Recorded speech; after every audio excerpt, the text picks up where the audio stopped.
kilos mag-isa, hindi kailanman nakipagkoponan sa iba. Bukod pa rito, sa mga kwento tungkol kay Bai Yiyuan, tila lagi siyang lumalaban mag-isa.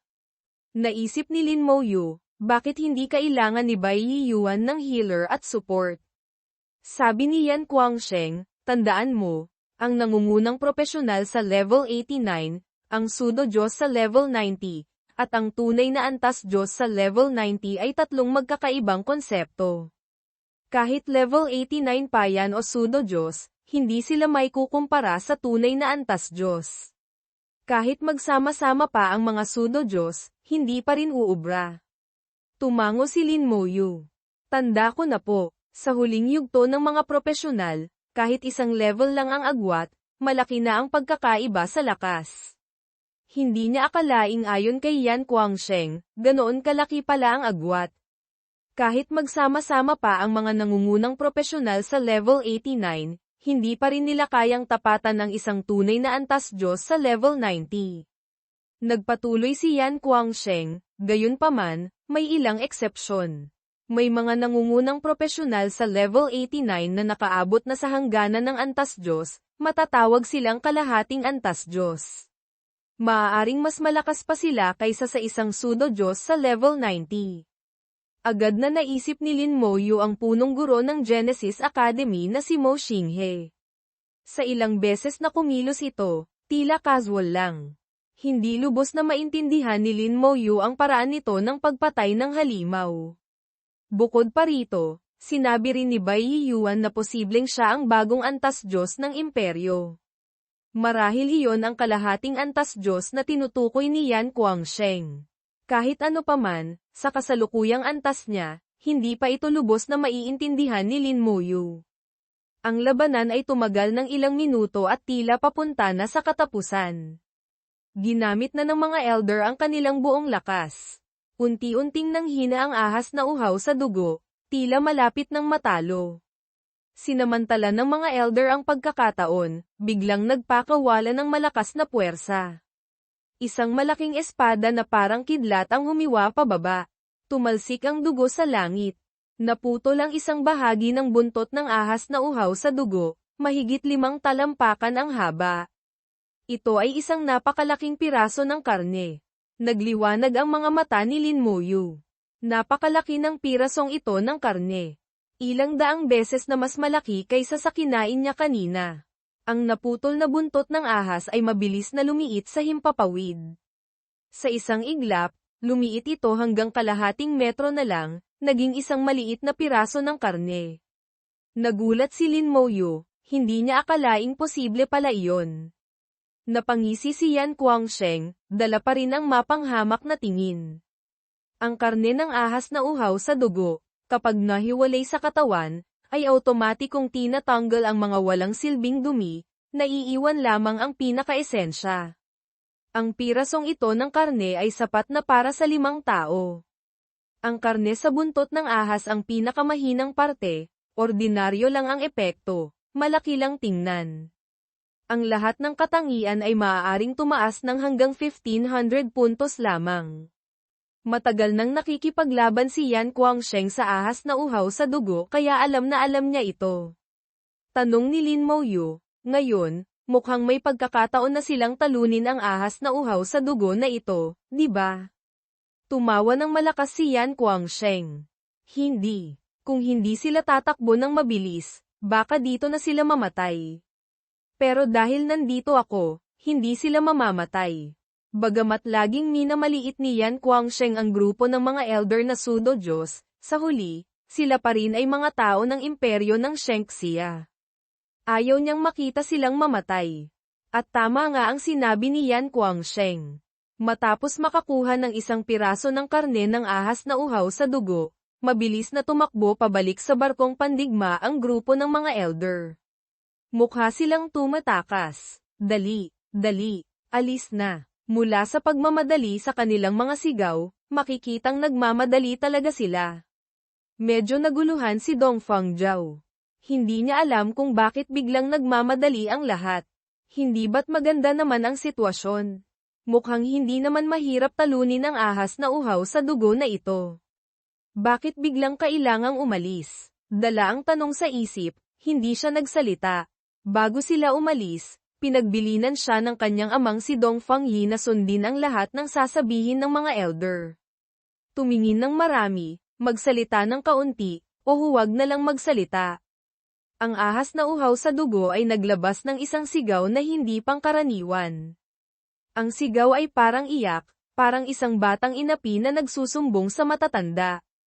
Umalingaw-ngaw ang tunog sa buong kalawakan sa isang iglap.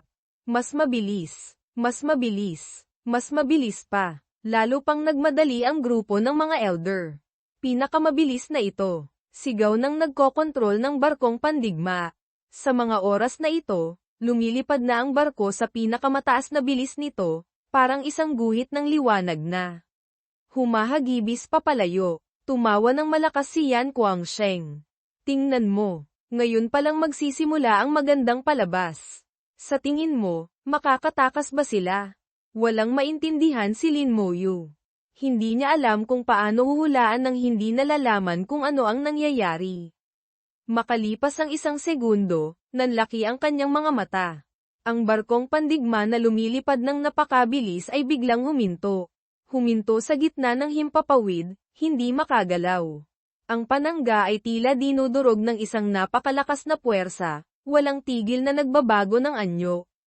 Ang masangsang na amoy ng sariwang dugo ay sumenga, pumasok sa kanyang ilong. Lumunok si Lin Moyu. Sa isang iglap, gusto niya talagang kumain ng isang bagay. Para bang may isang napakasarap na pagkain na lumitaw sa harap niya, gusto niya lang kumain ng ilang kagat. Sa gitna ng himpapawid, lumitaw ang isang higanteng ahas na uhaw sa dugo. Ang haba ng katawan nito ay lumampas sa 1,000 metro. Ang mga kuko lamang sa ilalim ng tiyan nito ay 2 o 300 metro na ang haba. Isang kuko nito ang humawak ng mahigpit sa barkong pandigma. Kahit anong pilit gawin ng mga elder sa barko, hindi sila makagalaw. Hindi maisip ni Lin Moyu na mayroon palang ganito kalaking halimaw. Isang salita ang biglang pumasok sa isip niya, antas Diyos na world boss. Sa barkong pandigma, ang grupo ng mga elder, kasama si Dong Fangjiao, ay namumutla lahat. Bakit ang bilis niyang dumating? Dati hindi naman ganito kabilis. Tapos na tayo ngayon. Dali, humingi ng tulong kay Guangsheng. Galit na galit silang humihingi ng tulong kay Yan Guangsheng. Si Yan Guangsheng ang kanilang natatanging pag-asa. Nakangiti ng malapad si Yan Guangsheng. Sabi ko na nga ba hindi sila makakatakas. Ang karne ng ahas na uhaw sa dugo ay hindi ganoon kadaling kunin. Minsan, swerte lang talaga kung makuha. Pero hindi pwedeng laging swerte. Malas sila ngayon. Kung hindi ako kikilos, tiyak na mamamatay sila. Pero sige na nga, dahil pareho kaming taga-imperyo ng Shengxia, ililigtas ko sila ng isang beses. Tumingin kang mabuti kung paano lumalaban ang isang antas Diyos na dalubhasa. Pagkasabi nito ni Yan Guangsheng, bigla siyang sumugod. Hamampas siya ng isang sable. Isang liwanag ng sable na may habang 1,000 metro ang palm unit sa kalangitan. Nang makitang kumilos si Yan Guangsheng, agad na natuwa ng husto ang mga elder sa barkong pandigma. Nailigtas na tayo. Nailigtas na tayo. Ngayon, wala nang mangyayari. Lubos silang naniniwala kay Yan Guangsheng. Dala ang malamig na liwanag ng sable. Sumugod si Yan Guangsheng para umatake. Ang liwanag ng sable ay tumama sa kuko ng banal na ahas na uhaw sa dugo. Agad na lumikha ng isang pagsabog ng dugo. Napaigtad sa sakit ang banal na ahas na uhaw sa dugo. Binitawan nito ang kuko bilang reaksyon. Mabilis na nakatakas ang barkong pandigma. Hindi pinansin ni Lin Moyu ang barkong pandigma. Nakatitig siya kay Yan Guangsheng nang hindi kumukurap. Gusto niyang makita kung paano lumalaban ang isang antas Diyos na dalubhasa. Umungol ang banal na ahas na uhaw sa dugo. Agad na dumakma ang kuko nito patungo kay Yan Guangsheng. Kasabay nito, ang buong katawan nito ay naglabas ng kuryente, naging libo-libong kidlat na bumagsak. Isang makulay na liwanag ang sumiklab sa katawan ni Yan Guangsheng, sunod-sunod na mga bilog ng liwanag ang lumitaw. Nagulat si Lin Moyu.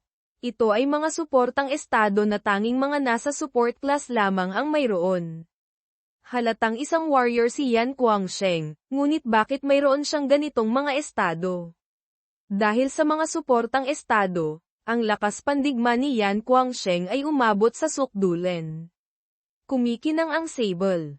Ang enerhiya ng sable ay nagkalat, pinuputol ang mga kidlat. Pinagmasdan ng mabuti ni Lin Muyu. Napansin niyang ang bawat hampas ng sable ni Yan Guangsheng, bagamat mukhang ordinaryo, ay pawang mga skill pala. Bukod dito, ang mga skill ay sunod-sunod, walang cooldown. Malaya niyang pinagsasama-sama ang mga ito. Ang bilis ay nakakagulat. Sa isang segundo, ilang dosenang hampas ng sable. Bawat isa ay skill. Iba't ibang uri ng mga skill na pang-atake. Ang enerhiya ng sable ay tumatama sa banal na ahas na uhaw sa dugo. Ang baluti nitong kaliskis ay nasisira. Dugo ay dumadaloy na parang ilog. Umungol sa galit ang banal na ahas na uhaw sa dugo. Ang buong katawan nito ay nagliwanag, nagbibigay liwanag sa isang malaking bahagi ng kalawakan. Kidlat mula sa lahat ng direksyon ang tumama patungo kay Yan Guangsheng. Walang tigil sa paghampas ng sable si Yan Guangsheng, ang buong katawan niya ay kumikinang din. Puno ng enerhiya ng sable ang buong katawan niya. Natulala si Lin Muyu sa panunood. Ganito pala lumaban ng isang antas Diyos na dalubhasa. Walang cooldown ang mga skill, gamitin kung kailan gusto. Bukod pa rito, bawat skill ay may lakas na parang isang forbidden curse. Ang enerhiya ng sable na may lapad na 100 metro at habang 1,000 metro ay nagkalat sa buong kalangitan at lupa. Pakiramdam niya, kahit madaplisan lang siya nito, mamamatay siya agad. Anumang uri ng baluti, koneksyon sa buhay ng mga kalansay, o paglipat ng pinsala ay walang silbi. Kung iisipin ang laban noon ni Bai Yiyuan at Yan Guangsheng, talagang naglalaro lang pala sila. Sa barkong pandigma, namumutla ang mukha ni Dong Fangjiao, hindi makapaniwala. Sa wakas, nakita na niya kung gaano kalakas ang Guangsheng na sinasabi ng kanyang ama. Ngunit sa kanyang mga mata, kumislap ang matinding tiwala sa sarili. Naniniwala siyang balang araw, makakarating din siya sa antas na ito. Isang tao, isang halimaw, naglalaban ng walang tigil. Mukhang magkapantay sila sa lakas. Dinurog ng banal na ahas na uhaw sa dugo ang enerhiya ng sable, itinulak si Yan Guangsheng palayo ng mahigit 100 milya. Ngunit agad na nag-teleport si Yan Guangsheng pabalik, nagpatuloy sa pag-atake. Nakatakas na ang barkong pandigma sa pagkakataong iyon, nawala na sa paningin. Nakita ni Lin Muyu na sa dibdib ng banal na ahas na uhaw sa dugo ay may isang piraso ng karne na nawawala. Naisip niya ang karne sa puso na nasa kanyang imbakan.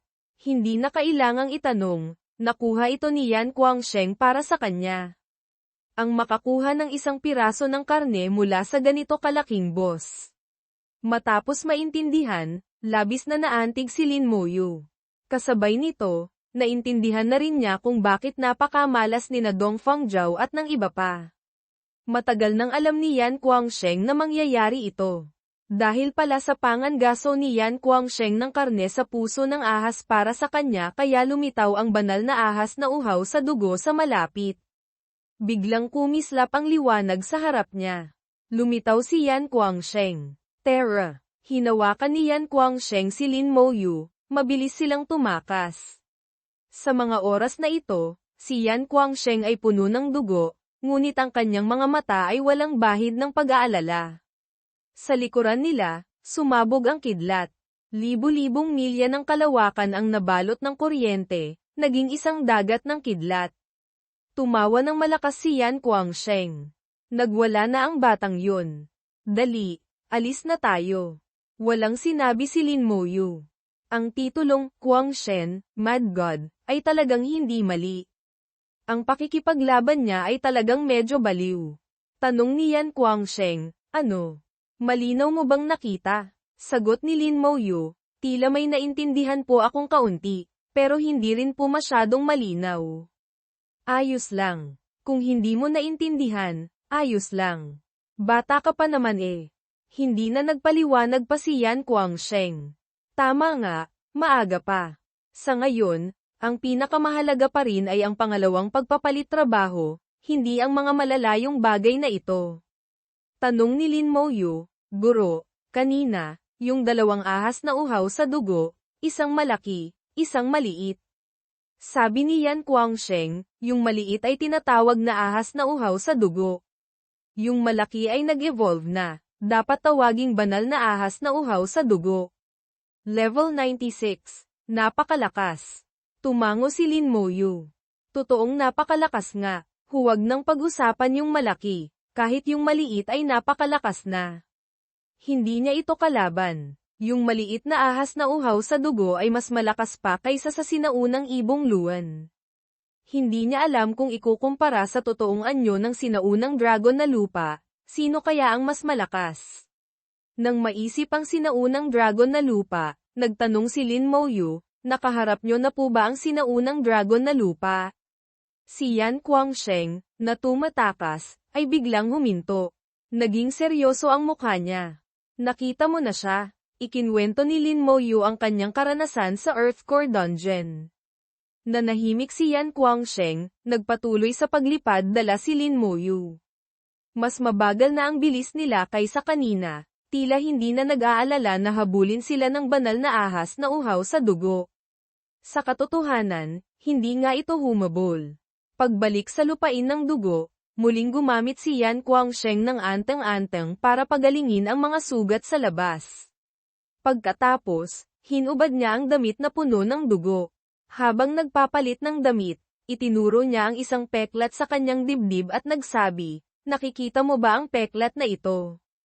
Isang peklat na umaabot mula sa kanang balikat hanggang sa kaliwang tiyan.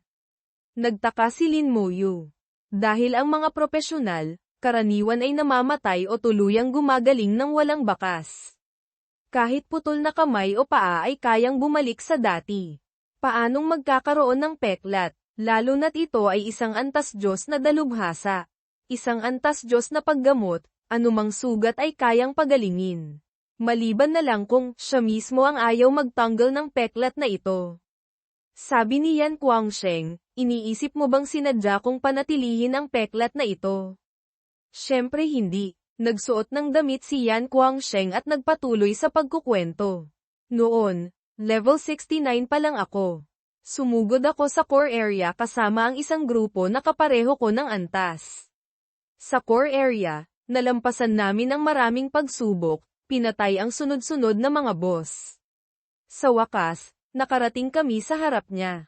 Ang resulta, nakikinig ng mabuti si Lin Moyu, ngunit ang ekspresyon ni Yan Guangsheng ay medyo hindi normal. Ngumiti ng mapait si Yan Guangsheng at nagsabi, ang resulta, nang makita namin siya, walang sino man sa amin ang naglakas loob umatake. Tiningnan niya lang kami ng isang beses, tapos pumikit ulit. Yung isang tingin na yun, natakot kami at tumakbo papalayo. Umatras kami ng may kahihiyan. Iniisip ko ngayon, buti na lang hindi kami umatake. Kung hindi, tiyak na patay kami, walang duda. Pumasok si Yan Guangsheng sa bahay. Hindi nakakandado ang pinto, sumunod din si Lin Moyu. Simple lang ang ayos sa loob ng silid.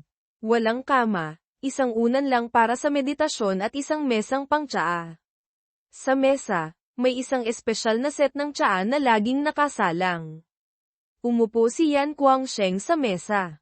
Nagtimpla si Lin Moyu ng tsaa para sa kanya. Hindi pinansin ang kumukulong tubig. Nagsalin si Yan Guangsheng ng isang tasa ng tsaa at nagpatuloy, sa pangalawang pagkakataon, level 89 na ako, isang hakbang na lang patungo sa antas Diyos. Noon, pinilit kong pumunta sa subterranyang espasyo ng walang hanggang trial battlefield, hinanap ang lagusan ng oras at espasyo, at bumalik ulit sa core area. Sa pagkakataong iyon, umatake ako. Hulaan mo kung ano ang resulta. Umiling si Lin Moyu. Hindi niya mahulaan. Sa totoo lang, hindi niya talaga mahulaan. Uminom ng isang lagok ng tsaa si Yan Guangsheng at nagsabi ng napakagaan, sobrang gan talaga. Itinaas niya ang kanyang kuko. Tinapak ako ng bahagya. Pagkatapos, Tumilapon ako palabas ng core area. Ang kwento ni Yan Guangsheng ay parang isang alamat, nagpatulala kay Lin Moyu. Gaano kalawak ang core area? Hindi bababa sa ilang libong kilometro. Inubos ni Yan Guangsheng ang pangatlong tasa. Ngumiti siya. Ito ang pangatlong tasa. Ituring mo nang itong disipulong ito ang nag-alok sa akin. Tumango si Lin Moyu. 3 tsaa, 3 paggalang, ito ang ritual ng pagtanggap ng guro. Sa sandaling ito, nagkaroon si Lin Moyu ng isa pang guro. Guro, saan po galing ang sugat nyo? Tumawa si Yan Guangsheng. Hindi noon. Malubha akong nasugatan noon pero walang naiwang peklat. Sa pangatlong pagkakataon, naging antas Diyos na ako. Noon, level 93 ako. Hinanap ko ang subterranyang espasyo sa malalim na espasyo. Pagkatapos, swerteng nakita ko ang lagusan ng oras at espasyo, pumasok sa itaas na espasyo. Tumingin ang dalawa kay Lin Moyu, umaasang mabilis na matatapos ang pagpapalit antas. Nang umalingaw-ngaw ang tunog mula sa hari ng mga mailap na halimaw, ang mga halimaw dito ay dumapa sa lupa na parang sumasalubong sa pagdating ng kanilang hari. Isang napakalaking mailap na halimaw, na may taas na libu-libong metro, ang lumitaw sa kanilang paningin, sumusugod sa nakakagimbal na bilis.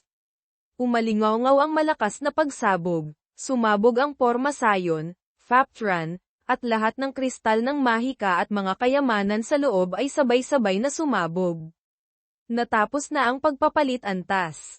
Mabilis na lumapit sina Yan Guangsheng at Bai Yiyuan sa tabi ni Lin Moyu. Sumigaw si Bai Yiyuan kay Meng Anwen sa di kalayuan, "Matandang Meng, bilisan mo." Ang tore ng Diyos ay nagliwanag ng husto, mabilis na inilabas ang 3 mula sa palasyo ng ilang nakawalan, habang ito mismo ay naging malabo. Sumugod ang hari ng mga mailap na halimaw na parang kidlat, bumuga ng isang sinag ng pulang liwanag mula sa bibig nito. Tumama ang sinag ng diretso sa tore ng Diyos. Umugang ang tore ng Diyos, tinamaan ng pulang liwanag at tumalsik, pagkatapos ay naglaho. Pagkalipas ng mahabang panahon, sabay-sabay na lumitaw sina Lin Moyu, Bai Yiyuan, at Yan Guangsheng sa munting hardin ng puting Diyos. Kahit nakatakas, halatang nahirapan silang 3. Ang lakas ng hari ng mga mailap na halimaw ay sobrang nakakatakot. Biglang kumunat ang noo ni Bai Yiyuan at tumingin kay Meng Anwen, "Matandang Meng, nasugatan ka ba?" "Ayos ka lang." Ngumiti si Meng Anwen at sinabi, "Nabugan ako ng isang beses ng mailap na halimaw na iyon, pero ayos lang." Ngunit si Guangsheng ay naiinis. "Oo, hintayin mong umangat pa ako ng 2 antas, lumakas pa ng kaunti ang aking killing intent, at pupuntahan ko siya para tag-in." Tumawa ng malakas si Meng Anwen, "Kahit patayin mo, hindi naman mamamatay iyon. Bakit mo pa sasayangin ang lakas mo?" Bumantong hininga si Bai Yiyuan, "Sa totoo lang, hindi naman walang kapantay ang lakas niya. Kung magtutulungan tayong 3, kaya natin siyang labanan. Ang kaso lang, hindi siya mapapatay, kaya walang silbi kahit labanan pa." Ngunit malamig na ngumiti si Guangsheng at sinabi, "Sino ang gustong makipagtulungan sa iyo? Kayang-kaya ko siyang tapusin mag-isa." Lihim na natawa si Lin Moyu. Sinabi ni Guangsheng na sa buhay na ito, 2 tao lang ang nirerespeto niya. Ang una ay ang nasa sinaunang lupaing dragon sa walang hanggang larangan ng digmaan, at ang pangalawa ay ang matandang lalaki sa akademya ng nagniningning na Diyos. Wala na siyang ibang nirerespeto. Mukhang totoo nga. Tamad nang makipagtalo si Bai Yiyuan sa kanya, tumingin siya kay Lin Moyu, "Munting Yu, kumusta ang pagpapalit antas mo?" Tingnan natin. Hindi pa nasisuri ni Lin Moyu ang kanyang mga katangian pagkatapos ng pagpapalit antas, kaya agad niyang sinimulang suriin ito ng mabuti. Dapat ko ring tingnan kung anong mga bagong kakayahan ang nabuo mula sa pagsasama-sama. Stats window, pangalan, Lin Moyu propesyon, Panginoong Necromancer, natatangi, antas, 40 titulo, hari ng digmaan ng lahi ng Dragon Lakas, 23,925 tibay, 23,925 bilis, 23,925 espiritu, 53,250. May typo sa original, 53. 25,1255. In-assume na 53,250. Kagamitan, karit ni Danitz espesyal na katangian, pisikal, lason, elemento, apoy, liwanag, tubig, bawas sa pinsala 50% katangian, banal na lakas antas 40 espesyal na item, globo ng Diyos, hindi magamit, espasyo ng pagpapatawag, 396 kalansay na mandirigma, H. Luciency, 200 kalansay na mago, 170 talento, pangkalahatang pagpapalakas antas 5, natatangi, pangkalahatang koneksyon, natatangi, passive skills, katayuang immune, paglipat ng pinsala, paglaban sa elemento antas 1, paglaban sa pisikal antas 1 active skills, apoy ng kaluluwa antas 40, pagsabog ng bangkay antas 6, baluti ng buto antas 40, sibat ng buto antas 40, ipatawag ang kalansay na mandirigma antas 40, ipatawag ang kalansay na mago antas 40, ipatawag ang general na necromancer antas 40, sumpa ng pagbagal antas 40, makamandag na nova antas 40, palakasin ang hukbong undead, larangan, wala nakuha na bagong kakayahan, ipatawag ang kalansay na Diyos na mamamana pagkatapos makita ito, pinagpawisan din ng malamig si Lin Moyo.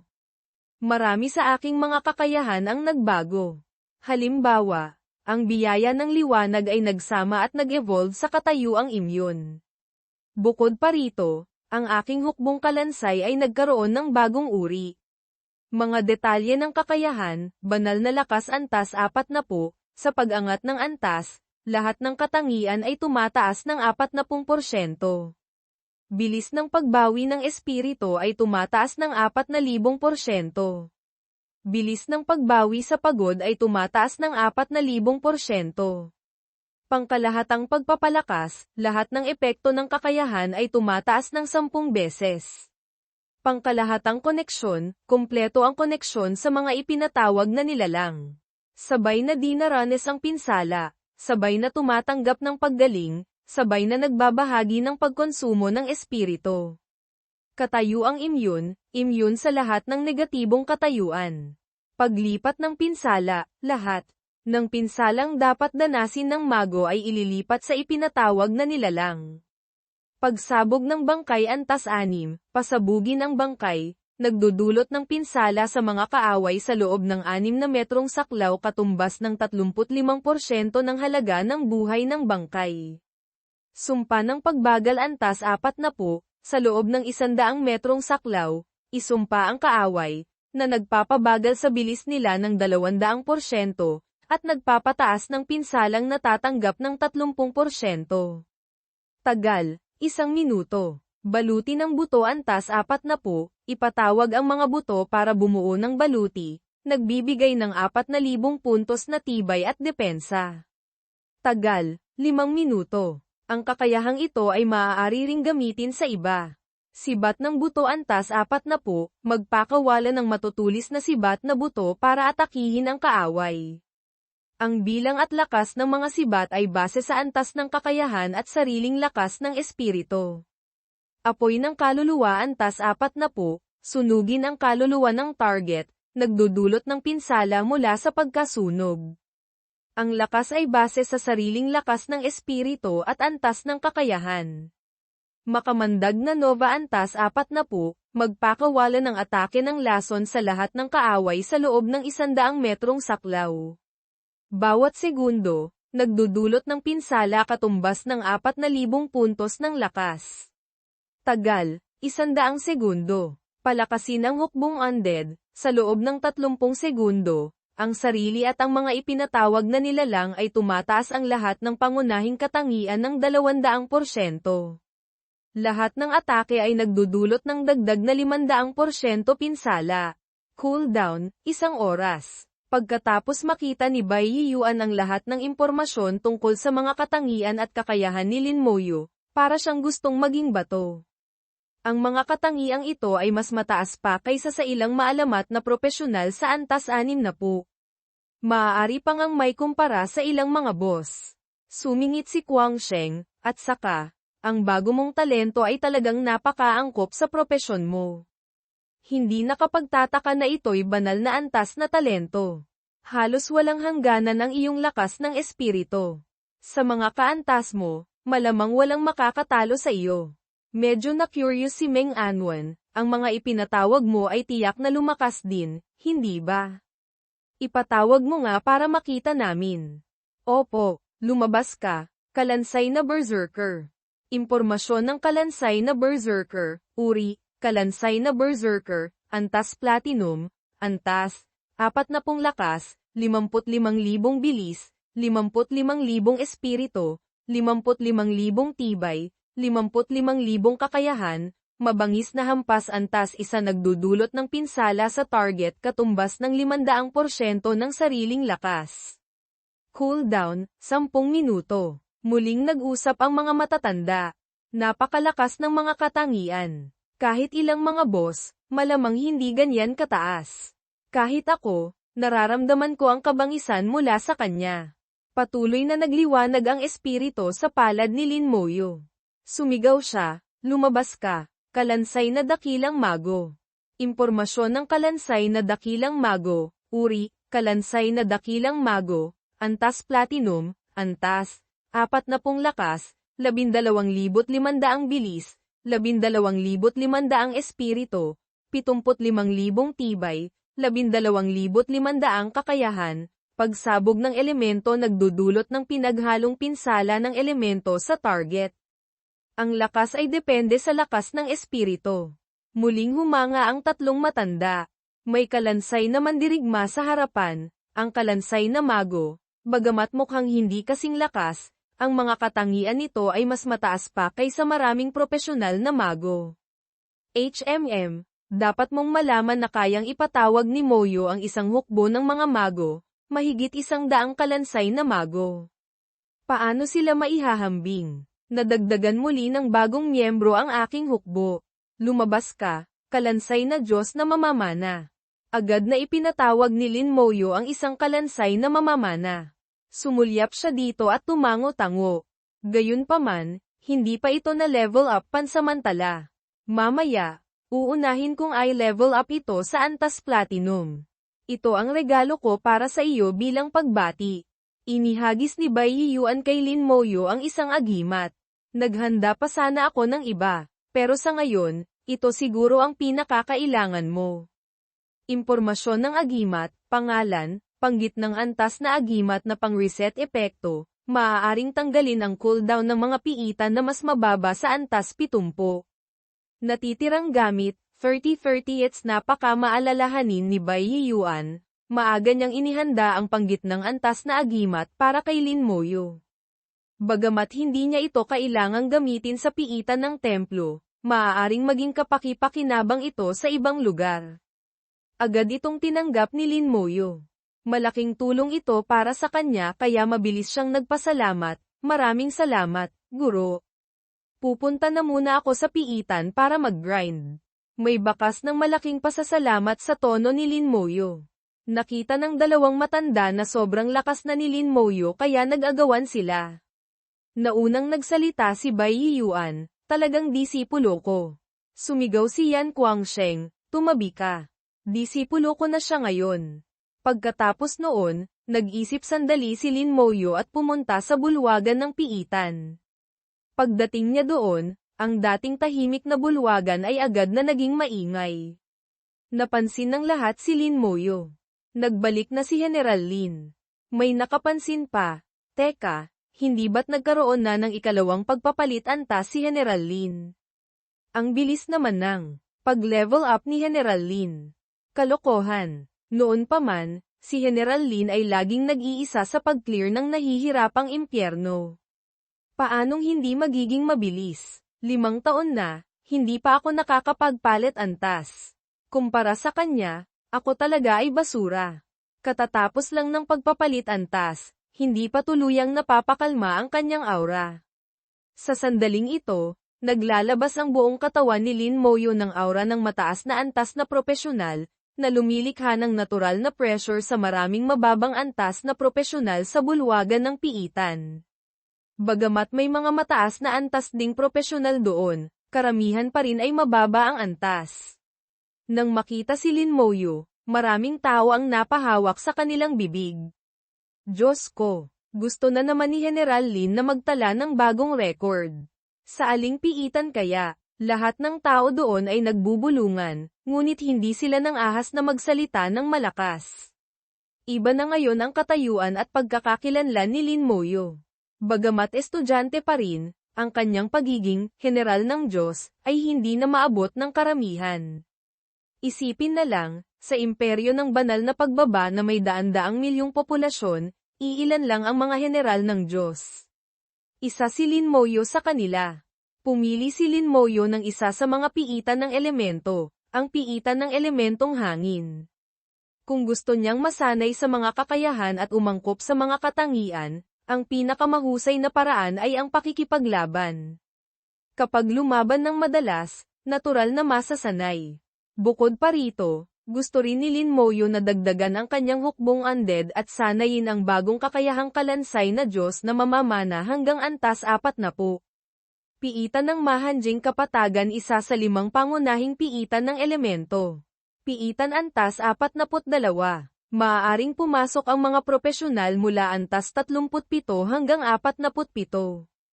Hindi pa ganap na na-upgrade ang piitan.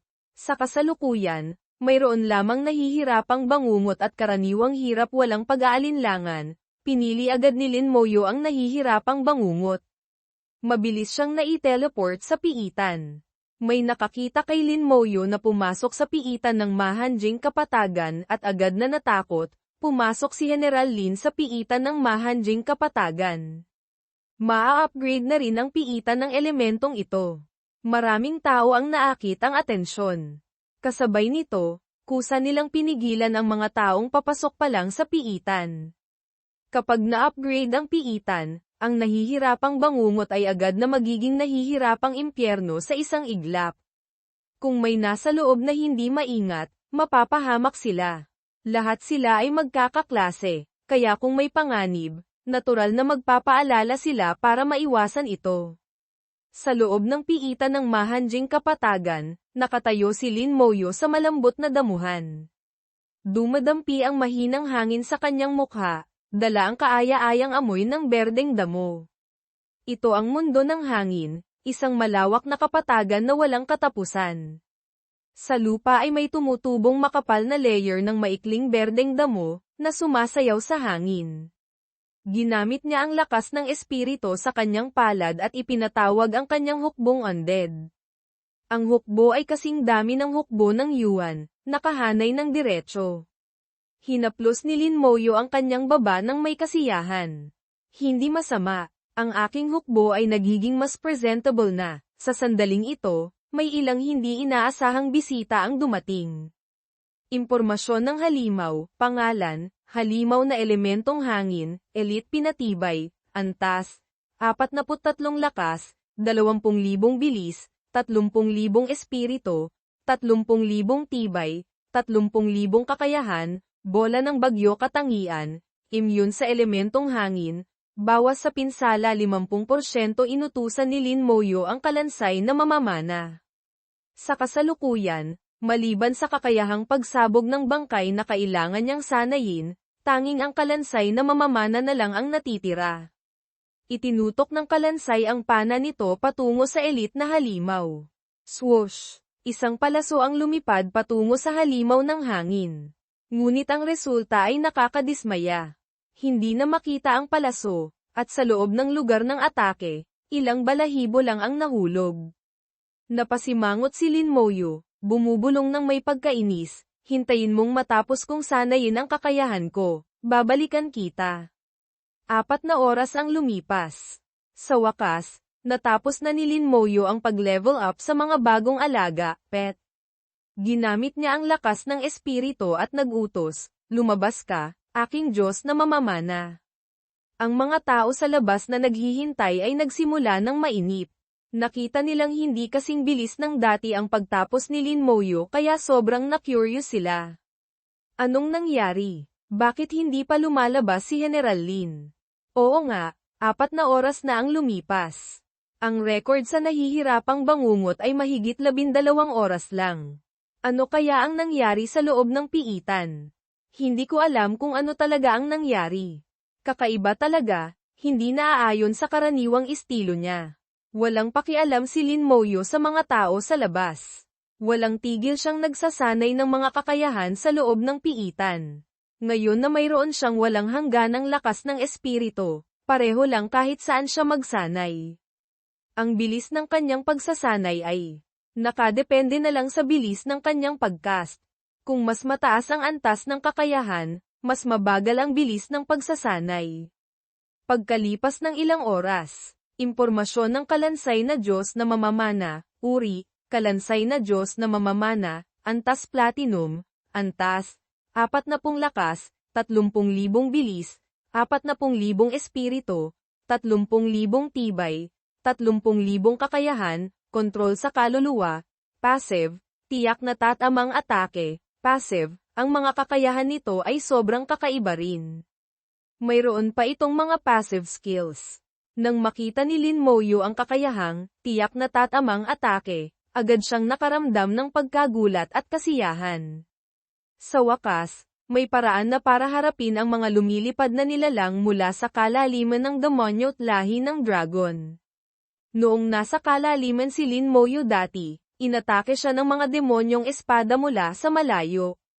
Bagamat nakakaganti ang kalansay na mago, maliit lang ang epekto nito. Sa huli, walang nagawa si Lin Moyo sa kanila. Kung papalitan ang kalansay na mago ng kalansay na Diyos na mamamana at isasama ang passive skill nito, magiging iba ang resulta noon. Sa sandaling ito, sabik na sabik si Lin Moyo na subukan kung gaano kalakas ang kalansay na Diyos na mamamana. Minsan, hindi sapat na tingnan lang ang mga katangian, kailangan ding obserbahan ang aktwal na epekto. Nagpasya siya, pero sa ngayon, dapat munang tapusin ang piitan na ito.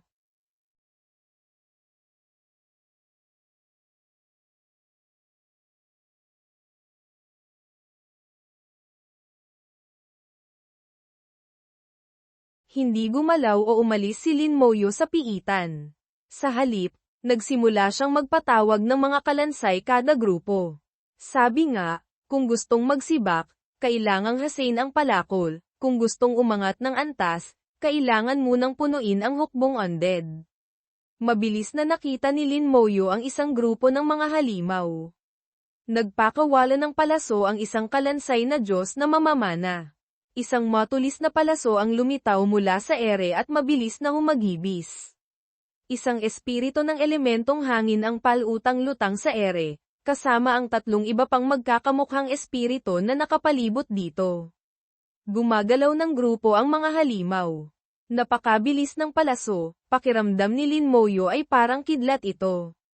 Sa kanyang paningin, hindi niya ito masundan ng malinaw. Mula sa kanyang perspektibo, tinamaan ng palaso ang kalaban pagkahulagpos pa lang nito sa pana. Medyo nagulat siya. Mabilis ding lumipad ang kanyang scouting skill. Impormasyon ng halimaw, pangalan, Wind Sprite, uri, pinatibay na elite antas, 43, hindi 4, typo sa original, lakas, 20,000 bilis, 30,000 espiritu, 30,000 tibay, 30,000 kakayahan, bola ng bagyo katangian, immune sa elementong hangin, bawas ng 50% sa pisikal na pinsala. Ang Wind Sprite ay hindi purong elementong halimaw kaya hindi ito ganap na immune sa pisikal na atake. Bukod pa rito, ang atake ng kalansay na Diyos na mamamana ay hindi rin purong pisikal na pinsala, tila may kasama itong elemento ng kuryente. Isa itong pinagsamang atake, PFFT. Tumusok ang matulis na palaso sa target, kasabay ng malakas na tunog. System notification, napatay ang Wind Sprite antas 43. Karanasan dagdag 860,000, hindi masama. Pagkatapos ng pagsubok, naintindihan na ng husto ni Lin Moyo ang kanyang kakayahan sa pakikipaglaban. Huminga siya ng malalim. Maaari na siyang magsimulang seryosohin ang piitan. Masyado na siyang maraming oras na ginugol sa piitan ng elementong hangin, at wala nang pakinabang sa pag-clear muli ng antas bangungot. Inatras niya ang kanyang hukbong undead, umalis sa piitan, nireset ang oras, gamit ang agimat, at pumasok muli. Lumabas si Lin Moyo sa piitan at agad ding pumasok muli. Ilang segundo lang siyang nakita sa bulwagan ng piitan, ngunit agad siyang napansin ng mga taong nakabantay. Nasa labas na si General Lin. Nag-usap-usap ang mga tao. Anong nangyari? Malinaw na nagkaroon na ng ikalawang pagpapalit antas si General Lin. Dapat mabilis niyang natapos ang mahanjing kapatagan. Oo nga, hindi dapat mahirap ang piitan na ito para kay General Lin. Bukod pa rito, hanggang ngayon hindi pa nag-a-upgrade ang piitan. Ano ba talaga ang nangyari? Sa sandaling iyon, iba't ibang haka-haka at opinyon ang lumitaw mula sa mga tao. Samantala, si Lin Moyo ay nagsimula na sa kanyang pag-grind sa piitan pagkatapos ng kanyang ikalawang pagpapalit antas. Napakalaki ng mahanjing kapatagan, hindi man lang makita ang dulo nito. Kailangang pumili ng direksyon para sumulong, at posibleng maliga. Ngunit para kay Lin Moyo, hindi ito problema. Lumabas kayo, mga sundalo ko. Ipinatawag niya ang kanyang hukbo ng mga alaga na sindami ng hukbong Mongol. Pagkatapos, malamig at tiyak na nag-utos si Lin Moyo, humayo kayo. 20 sangay ng hukbong undead ang kumalat, isang napakaraming grupo ng 12,000, kalansay, patungo sa lahat ng direksyon. Mabilis na nabuo ang mapa ng piitan sa kanyang isipan. Lahat ng mga lugar na hindi pa natutuklasan ay unti-unting naging malinaw. Ang saklaw ng kontrol para sa mga kalansay na antas platinum ay lumawak ng husto. Sa kasalukuyan, hindi pa alam ni Lin Moyo ang eksaktong limitasyon ng saklaw ng kontrol, 15 kilometro. 20 kilometro. Sa huli, isang grupo ng mga kalansay ang nakarating sa gilid ng piitan. Ang buong mahanjing kapatagan ay hugis bilog, na may radius na humigit kumulang 25 kilometro. Iisa lang ang uri ng halimaw sa loob ng kapatagan, ang wind sprite. Sila ay karaniwang nasa grupo ng 3 o 4, kalat-kalat sa buong kapatagan. Sa kabuuan, mahigit 1,000 sila. Paminsan-minsan, may mga wind sprite na nag-iisa. Ang libu-libong halimaw na nakakalat sa isang bilog na kapatagan na may radius na 25 kilometro ay, sa totoo lang, napakadalang. Kung ang pumasok dito ay isang grupo ng 6 na tao, imposible nilang mapuksa ang lahat ng halimaw sa kapatagan na ito. Tanging ang hukbong undead ni Lin Moyo ang makakagawa nito. Tumakbo ang mga kalansay sa buong kapatagan at sa wakas ay natagpuan ang daan patungo sa susunod na yugto sa gilid. Sa mga sandaling ito, ang mga wind sprite sa loob ng kapatagan ay sunod-sunod na tinatamaan ng mga palaso mula sa mga kalansay na mamamana. Mahigit 1 oras nang nasa loob ng piitan si Lin Moyo. Sa labas ng piitan, ang mga estudyante ay nagpakita ng pagkadismaya. Ano ba talaga ang nangyari? Bakit hindi pa nag-a-upgrade ang piitan? Mukhang hindi pala kaya lahat ni General Lin. May mga bagay din siyang hindi magawa. Sa bagay, si General Lin ay katatapos lang ng kanyang ikalawang pagpapalit antas. Bagamat may ranggo siyang General ng Diyos, kumpara sa ibang mga General ng Diyos, ang kanyang tunay na kakayahan ay mas mababa pa rin ng malaki. Siguro noong nakaraang beses na tumunganga si General Lin buong araw sa loob, iniisip niya talaga kung paano ay upgrade ang piitan. May mga nagsimulang mangutya. Ang pagkabigo ni Lin Moyo ay nagbigay sa kanila ng kasiyahan. Mararamdaman ang matinding inggit sa kanilang mga salita. May mga hindi gusto si Lin Moyo, ngunit mayroon ding nagsalita para sa kanya. Normal lang na hindi ma-upgrade ang piitan. Kailan pa naging ganoon kadali ang pag-upgrade ng piitan? Sino ba ang nakakaalam ng lahat ng iba't ibang mekanismo? Nakapunta na ako dati sa mahanjing kapatagan. Sobrang laki ng mapa nito. Gustong patayin ang sapat na bilang ng mga halimaw sa maikling panahon ay talagang napakahirap. Oo nga, Kung kaya mo, bakit hindi mo gawin? Ang dalawang panig ay parehong naniniwalang tama sila at may kani-kanilang katwiran. Samantala, sa loob ng piitan, napaka-epektibo ng trabaho ng mga kalansay na mamamana. Ito na siguro ang huling halimaw.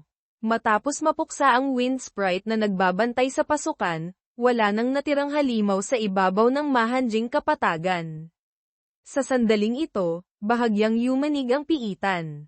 System notification, nag-upgrade na ang piitan. Ang kasalukuyang hirap ay inayos sa antas impyerno, bahagyang umangat ang gilid ng labi ni Lin Moyo, nagpakita ng isang ngiti. Nag-upgrade na. Tulad ng inaasahan, ang piitan ng elementong hangin ay iba sa mga nauna. Kailangang patayin lahat ng halimaw para mag-upgrade. Ang daanan mula sa mahanjing kapatagan ay isa ring haligi ng hangin, isang haligi na may napakatinding elemento ng hangin. Agad napansin ni Lin Moyo, mukhang ang nasa unahan ang tunay na piitan ng elementong hangin. Ito ang unang pagkakataon niyang tumuntong sa hangin. Hindi masama ang pakiramdam. Naglakad si Lin Moyo sa hangin sa ilalim ng kanyang mga paa, may kaunting paggalaw, na parang naglalakad sa bulak. Napakakakaiba ng pakiramdam. Inatras na niya ang hukbong undead. Dinala siya ng hangin pasulong, mas magaan at payapa. Lumipad si Lin Moyo sa hangin, papalayo sa lupa. Ang piitan ng buhawi ay biglang gumalaw ng napakabilis, umihip ng malalakas na aipo-aipo, lumilikha ng umuugong na tunog. Ang malakas na hangin ay umikot sa loob ng piitan at lumabas patungo sa bulwagan, na nakaagaw ng pansin ng lahat.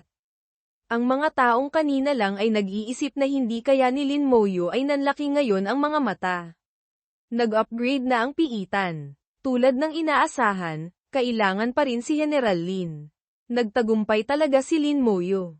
Ang mga taong laging nasa panig ni Lin Moyo ay nagpakita ng tuwa, habang ang mga naiinggit kay Lin Moyo ay naging napakapangit ng itsura, tumalikod at umalis.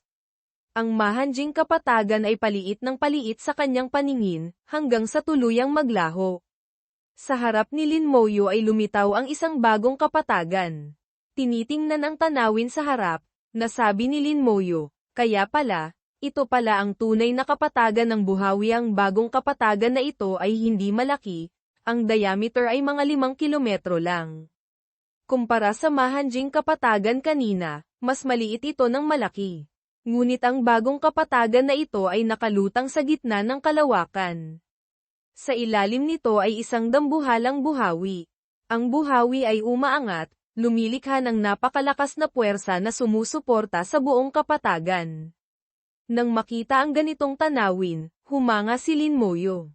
Gaano kalakas kaya ang kailangan para makalikha ng ganitong sitwasyon?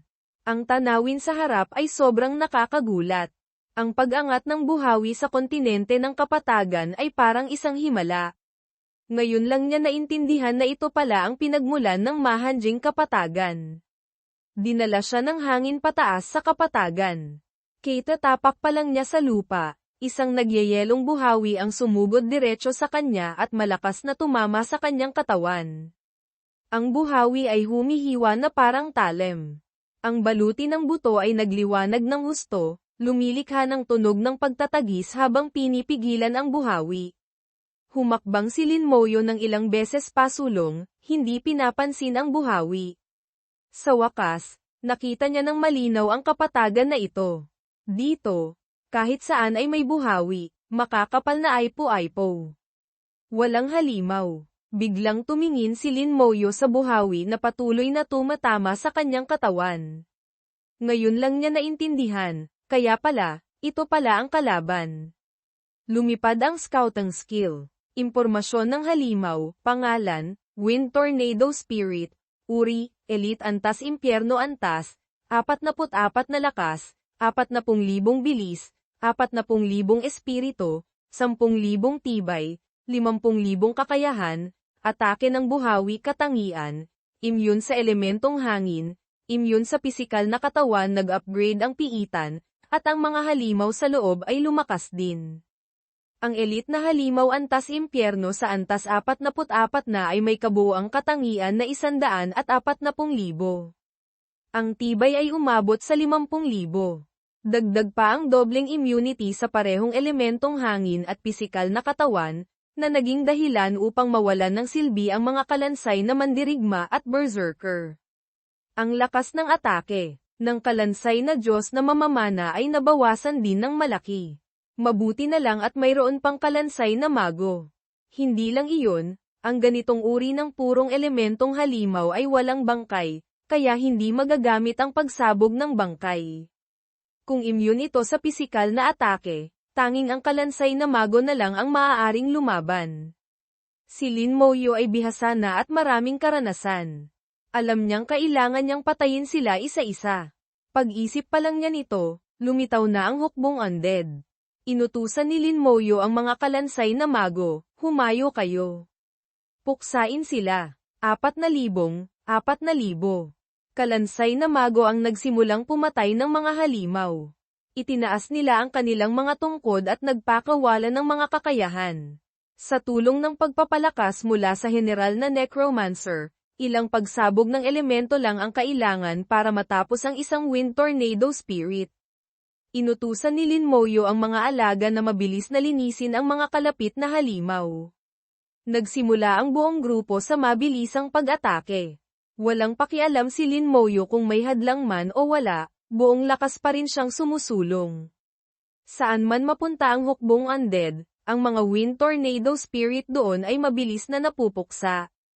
Nakikita ni Lin Moyo na sa likod ng daan-daang wind tornado spirit, may isang palasyo na nakalutang sa gitna ng kalawakan sa di kalayuan. Malalaking tipak ng bato ang nakalutang din sa gitna ng kalawakan, bumubuo ng isang daanan sa ere patungo sa palasyo.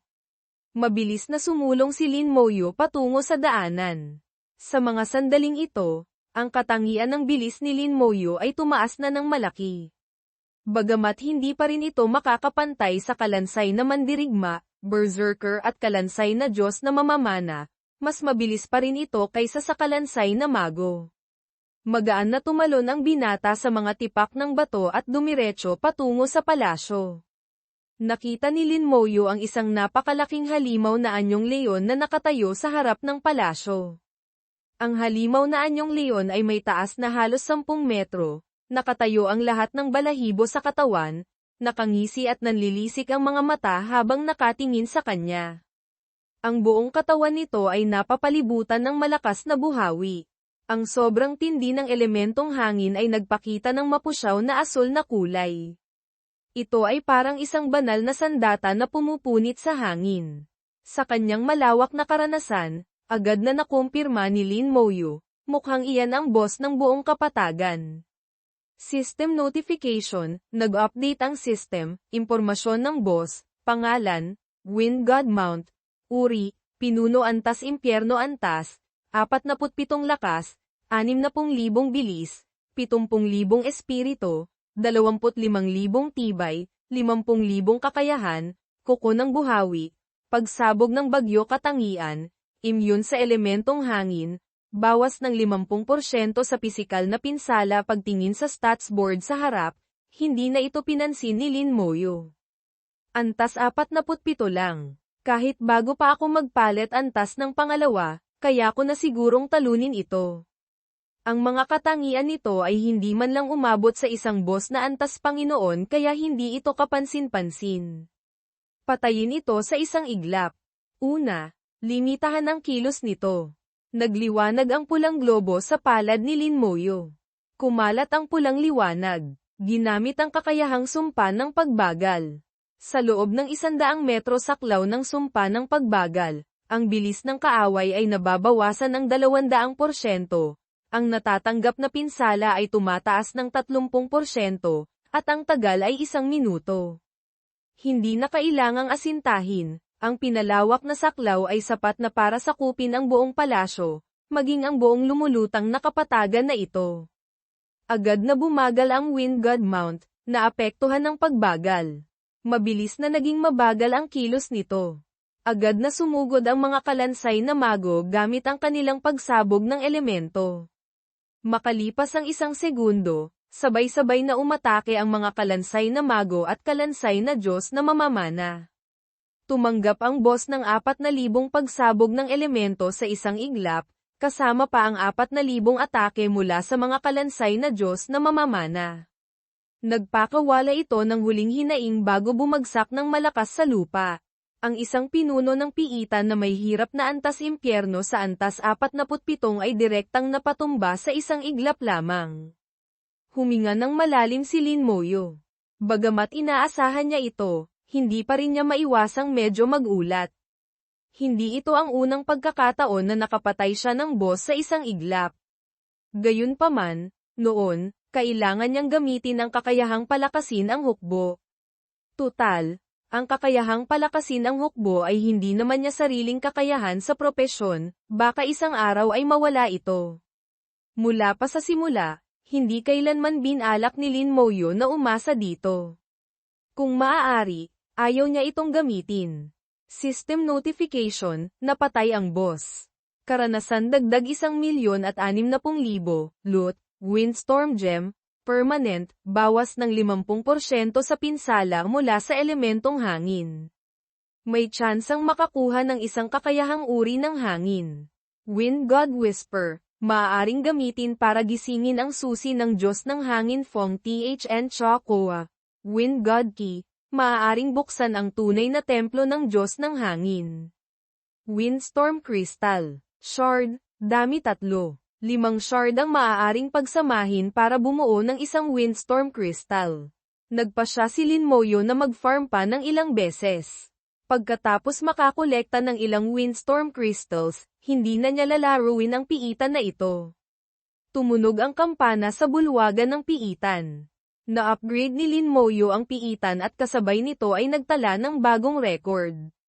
System Update, record ng piitan Mahanjing Kapatagan Antas Impyerno, unang pwesto, Lin Moyo 3 oras, 42 minuto, 51 segundo, muling nagkagulo ang mga tao sa bulwagan ng piitan. Tumunog na ang kampana. Nakapagtala na naman ng bagong record si General Lin. Huwag kang magmadali. Ito pa lang ang unang beses na nilabanan ni General Lin ang piitan sa antas na ito. Sino ba ang hindi nakakaalam na si General Lin, sa bawat pagpasok sa piitan, ay kayang basagin ang sarili niyang record? Sa mga sandaling ito, nai-teleport na si Lin Moyo palabas ng piitan. Ang ingay ng mga tao ay patuloy na umaalingaw-ngaw. Nasa labas na si General Lin. Mukhang hindi magtatagal, tutunog na naman ang kampana sa bulwagan. Pagkalabas ni Lin Moyo sa piitan, hindi siya huminto at pumasok agad muli. Pinili ni Lin Moyo ang hirap na antas impyerno. Ang binata, na may 2 kamay sa bulsa ng pantalon, ay malamig na nagpa siya, sige, ngayon, simulan na ang mabilisang pag-clear sa piitan.